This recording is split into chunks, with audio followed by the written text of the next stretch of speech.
Fastlane Founders and Legacy with Jason Barnard.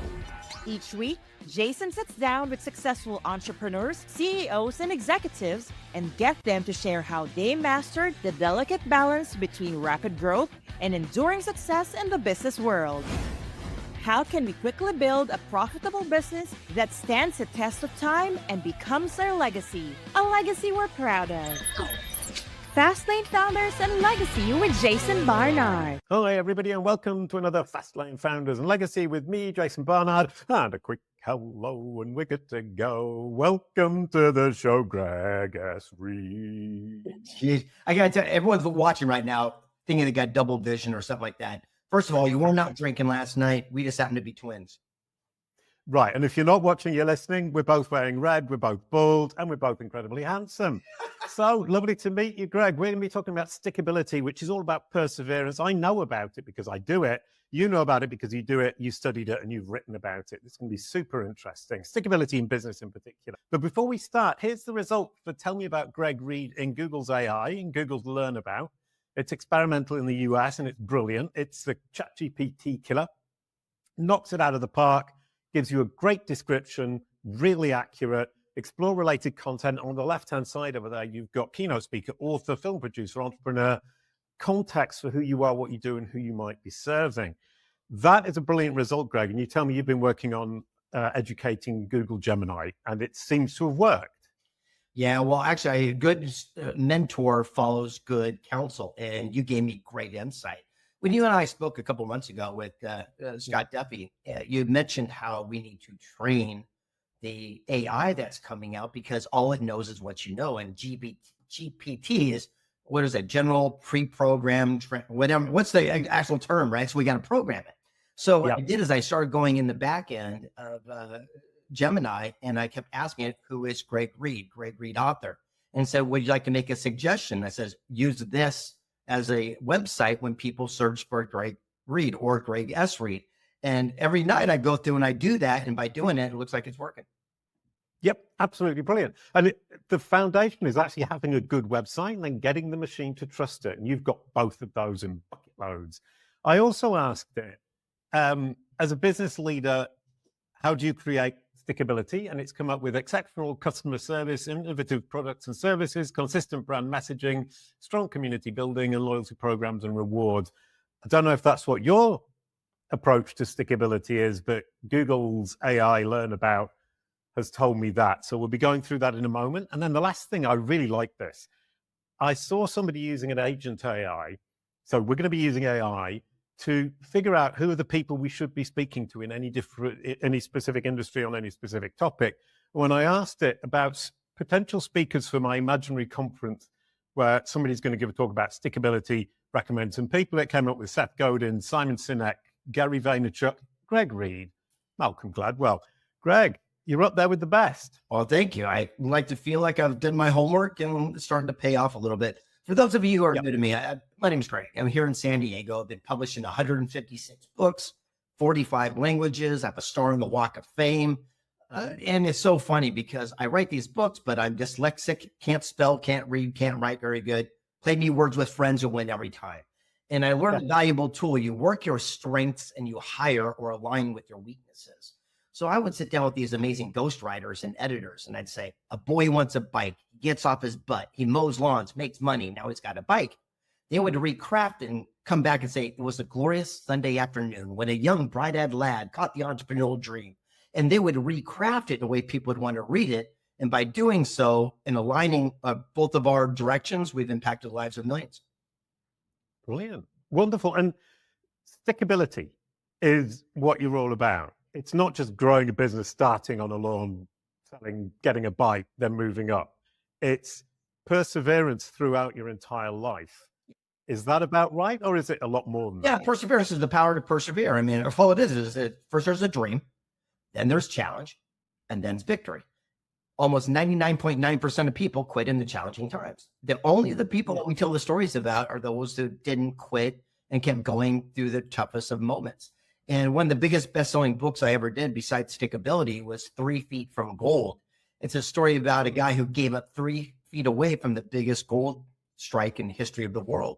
And it seems like so many people quit one class short from a degree or sales or marketing, but it's the people that persevere and have that stickability. We're the ones that, tell their stories today. One of my favorite interviews I did was a guy named Truett Cathy. He started a company in America called Chick-fil-A restaurants. It's one of the biggest franchises, multi-billions. And I said, what makes you so special? And he said, the power of stickability is to keep your eye on the prize, but look for and capitalize on unexpected opportunity. I said, like what? He says, well, if I'm on my sofa and I want to get to the end of the street, I get off my back and I start moving that way. He goes, a planner, well, they're going to overplan. They're going to look for every step and, they're going to look for obstacles along the way. If a sprinkler comes on, it goes against plan, they run back home.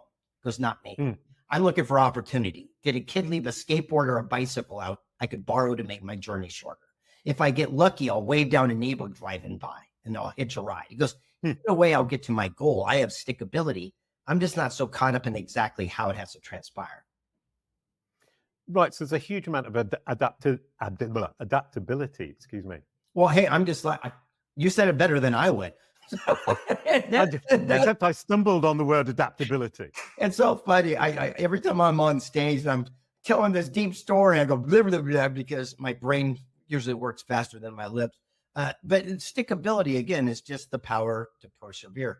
One of my favorite, stories comes from a guy named Steve Wozniak, Apple Computers. And I asked him, I said, why did you and Jobs not quit?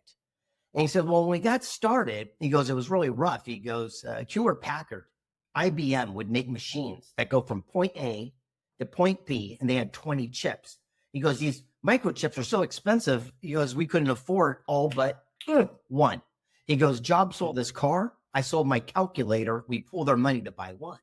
And he said, I'd take those other machines from A to B and I'd pull away 5 and get it to work with 15. I'd pull away 5, get it to work with 10. Eventually, I found a way to go from A to B using our one chip. He goes, we weren't trying to be innovative or cool we could afford one freaking chip. He goes, but by embracing that as an opportunity, we found the shortest, cleanest path.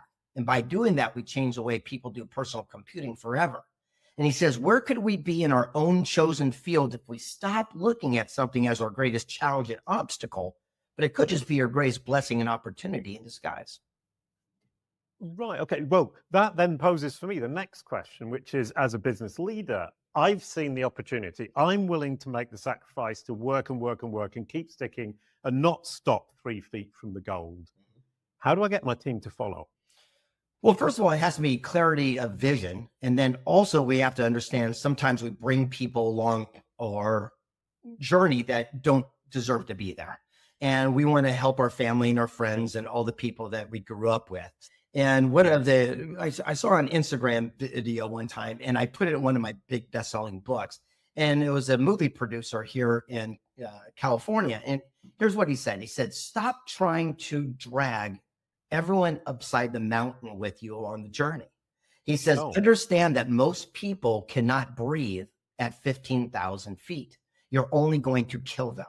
He says, bring them up until you hit a plateau. Let them acclimate while you continue your quest. And hopefully they'll catch their breath and join you along the journey. What are the aspects you're looking in for somebody who will be there, who won't be somebody you're going to be dragging up the mountain, who'll actually walk up the mountain and support you? Well, you want to give, I believe, I do at least. I'm not a psychologist, but I will say this. I give everyone an opportunity, but as soon as they don't live up to the expectations that we both set for ourselves with clear and distinct goals and intention, I have no problem with cutting ways. I mean, I'm pretty much a vulture. I give everyone a shot, but if it doesn't go that way, I can't allow that to hold me down from the ultimate dream, because it's not about my quest. It's about impacting the lives of millions of people. So I can't let one knucklehead over here stop me from doing that. So it's kind of a different perception. On the same note, surround ourselves with people that are getting the results that we want for ourselves. And now here's the big word, ... today. And I think that's what's missing. So for example, I'm a best-selling author. Well, I wouldn't go ask other starving authors that have never sold a book how to do it. I'm going to go to Barnes and Noble and find every best-selling title and call them up and say, hey, how'd you do it? What's the system? And I would ask those people for guidance. It's the same thing also. I wouldn't probably go ask the guys who wrote Chicken Soup for the Soul, even though they sold 1 billion copies, how to do it, because they did it, 40 years ago. I'd go find out who's doing it today and get those results. Because again, they didn't even have Instagram or any of this stuff when they were doing it. So therefore the marketing would be different.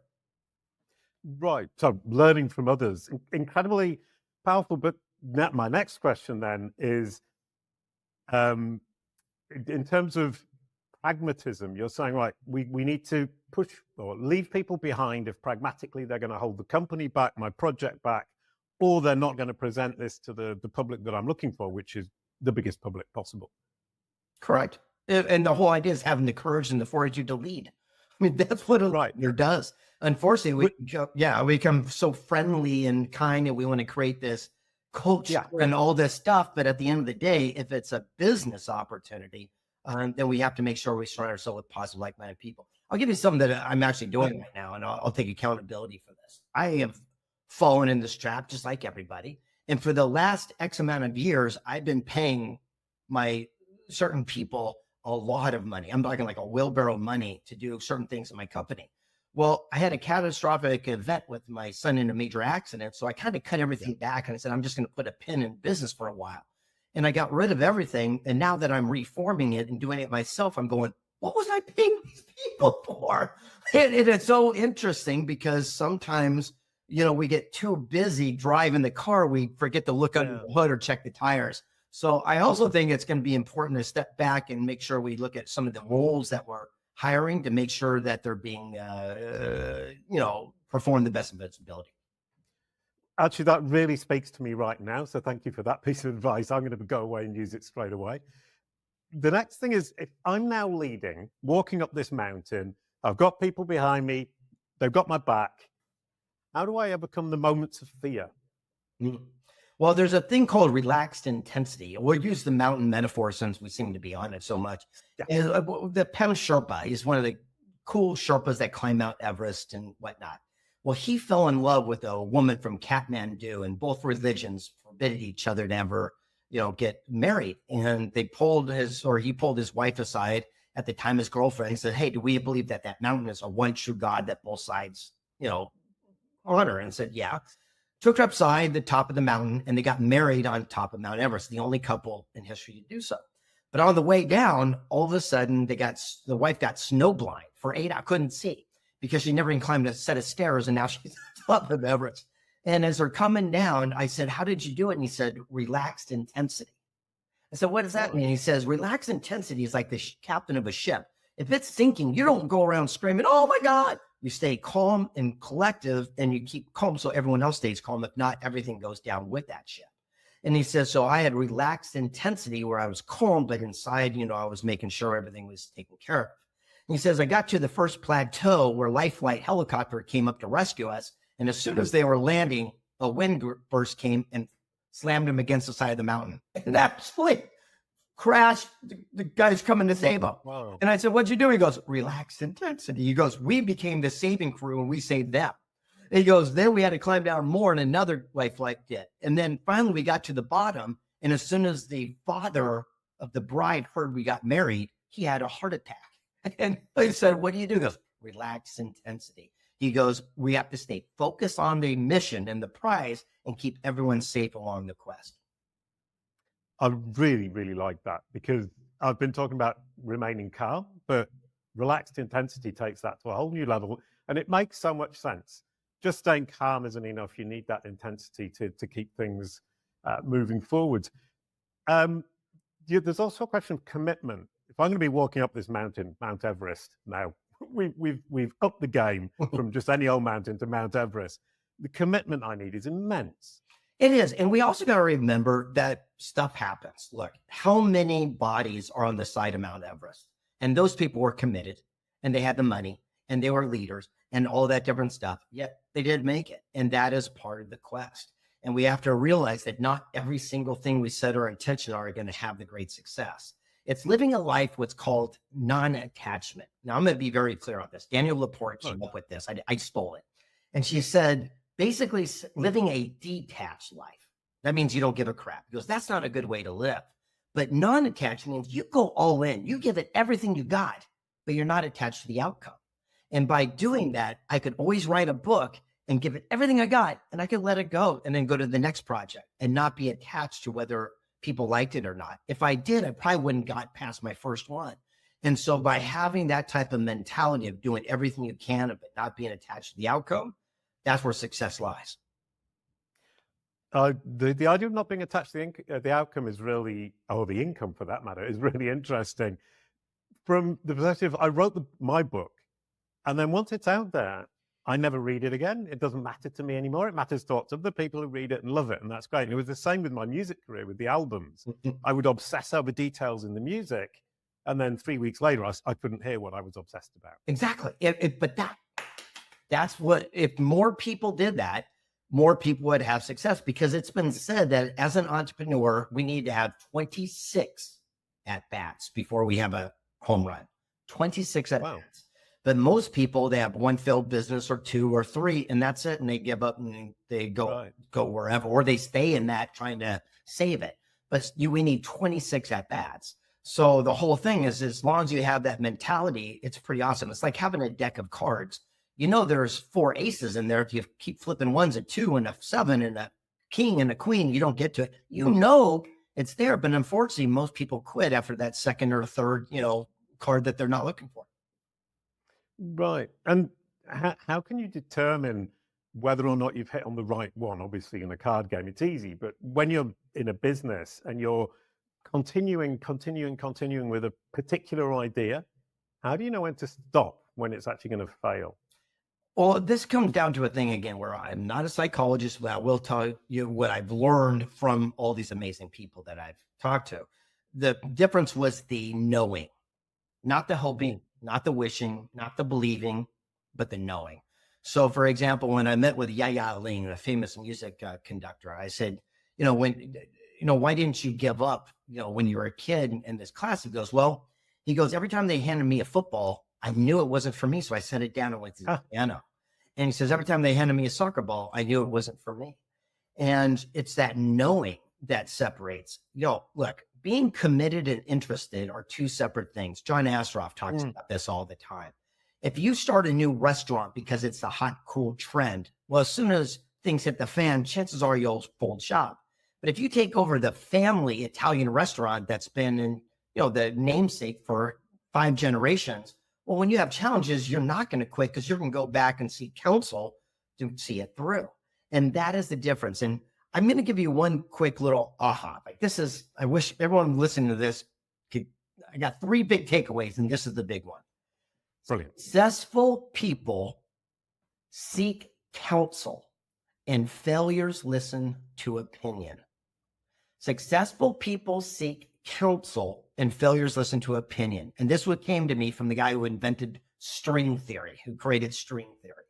And I said, what do you mean? It says, if you want to write a best-selling book, and I go to my family friends, well, they're going to try to talk me out of it, because they're trying to protect me to keep me safe, and they've never written a best-selling book. That's their opinion. But if I go to Mark Victor Hansen, who wrote Chicken Soup for the Soul, and I said, Mark, what's the secret? He's going to say, Greg, sit down. Here's what you need to know. Give me counsel. He said, if we would spend our activity only seeking counsel from people that have got the experience, wisdom, and knowledge, and stop listening to people's opinion, that's the day our lives would change. That's a brilliant way to end it. Thank you so much, Greg. That was absolutely delightful. I learned a lot, and I'm going to be pondering this for the next 24 hours at least, and then applying a lot of it over the coming years. You get the outro song. A quick goodbye to end the show. Thank you, Greg. Until next time. Bye-bye. Thank you, man. Your corporate and personal brands are what Google and AI say they are. We can give you back control. CaliCube,